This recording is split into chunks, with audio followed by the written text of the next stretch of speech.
this point in the training, we'll take a closer look at ADHD and help you to better understand the characteristic behaviors. Children who are diagnosed with ADHD aren't going to look the same. Every child will exhibit different combinations of behaviors and will fall somewhere on a spectrum ranging in intensity from mild to severe. It's important to understand that there really is no one-size-fits-all approach to working with students who have ADHD.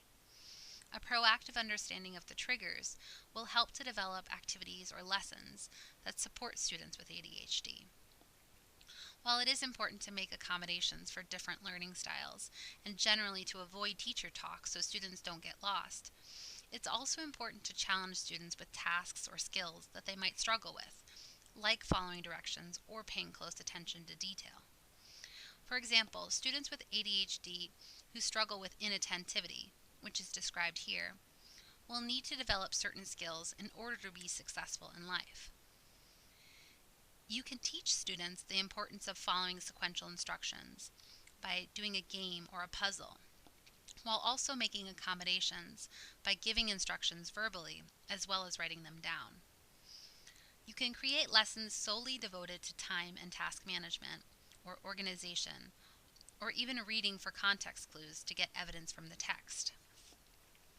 These valuable skills will help all of your students succeed in school and are often overlooked during the traditional school day because of time constraints. Students diagnosed with ADHD often exhibit 6 or more of these behaviors. Read through the list of characteristics describing inattentivity and consider students in your classroom who struggle with these behaviors, regardless of whether they have been diagnosed with ADHD or not. Hyperactivity or impulse control is typically the most identifiable behavior of ADHD. You might think of students in your program who constantly fidget or find it extremely difficult and sometimes even painful to remain seated when it's expected. Again, it's important to keep in mind that in many cases, the students can't help it. Educators will take a step back and think about their students or their classroom layout, and even their own teaching practice, to reflect on what they could be doing better to support these students. The accommodations you make in your classroom design, or your group arrangements, and even your communication style, will have a positive impact on the students with ADHD, and likely will have a positive impact on the entire group of diverse learners. Design your lessons to incorporate a mix of sitting and standing, as well as call and responses with hand motions, and make modifications for students with ADHD by assigning roles and responsibilities, like a cleanup captain or box checker offer. Meet with your students one-on-one to discuss the importance of controlling their impulses, and come up with strategies that work for each child. One child might be allowed to stand quietly in the back of the room, while another might prefer squeezing a stress ball while the teacher is talking. Students who struggle with impulse control may not realize what they're doing. They might blurt out answers or interrupt people, and it can be hard for children to self-regulate. Educators often fall into the trap of calling out these students by name. In order to avoid this potentially damaging teaching technique, maybe come up with a strategy for your students to monitor their own behavior. Create a red, yellow, or green stoplight visual, or develop incentives for good behavior like a sticker or a star jar. Use nonverbal cues like a hand gesture or a look to redirect students, or move closer to the child and kneel down and whisper in their ear. Generally, create a culture of respect in your classroom so students who may become frustrated by these behaviors, calling out or interrupting other students, those students will have a positive outlet for voicing their concerns, either with you or even with the individual directly. In all cases, students will struggle with these behaviors at school and at home. Children will exhibit these behaviors in a wide variety of circumstances, and not just during the school day. In order for a child to be diagnosed with ADHD, teachers and medical professionals will observe the child and determine whether these behaviors have a negative impact on the child's ability to participate in school. They will rank the severity on a scale of mild to severe. Depending on the child's diagnosis, the school will make accommodations by creating an IEP, or an individualized education program. When making a diagnosis, clinicians and medical professionals are evaluating the child using the terminology maladaptive and inconsistent with developmental level. Clinicians attempt to evaluate the child on a scale of what's developmentally appropriate for that specific age. It can be difficult for clinicians to make a proper diagnosis, and human error is inevitable. Statistically, clinicians are more likely to diagnose boys than girls, so it's important to keep that bias in mind. However, it's also important to recognize that you yourself are not a doctor, and you should not suggest a diagnosis to families. Stick to discussing the specific behaviors that you observe, and come up with strategies or interventions for that child.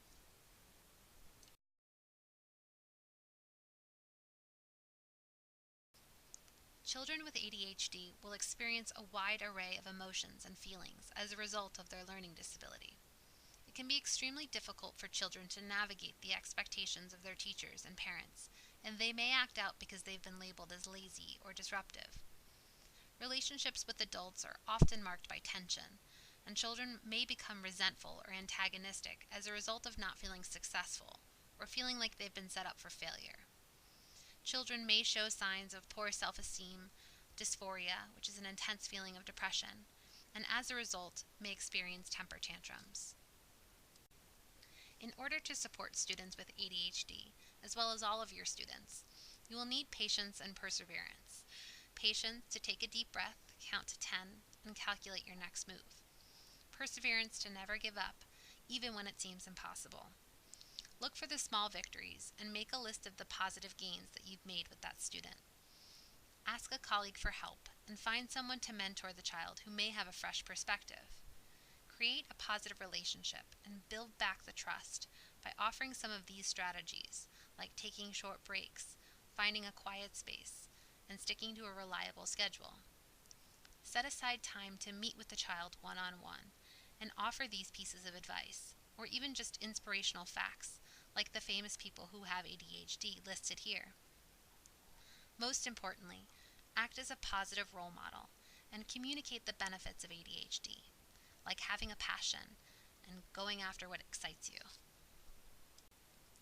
We've discussed a number of the common challenges that students with ADHD face during the school day, and the out-of-school time environment presents a unique set of challenges for these students. When it's time to focus and complete homework during the after-school hours, students with ADHD will struggle with prioritizing assignments, creating a plan to get their homework done, and starting on the first assignment. Because they are distracted, they will likely distract other children and fidget, which could get them into trouble or be a safety concern. In the out-of-school time environment, staff must work together to embrace a new paradigm about how to support students with ADHD. It can be tempting to fall into the trap of avoidance and redirection. For example, if you know your student struggles with sitting down, you would have the best intentions in trying to avoid this as much as possible. However, the child will need to identify successful strategies for coping with their ADHD. Instead, try to think about the child's strengths and needs. Identify the things that they're good at or that they're excited about, and help them identify areas for improvement. Normalize this experience by making it clear that every individual has their strengths and their weaknesses. And have this conversation with everyone, so it's not just the students with ADHD who are receiving this attention. To encourage awareness among staff, take time to meet regularly and discuss some of the challenges. Help one another brainstorm solutions and share stories or examples to visualize the problem.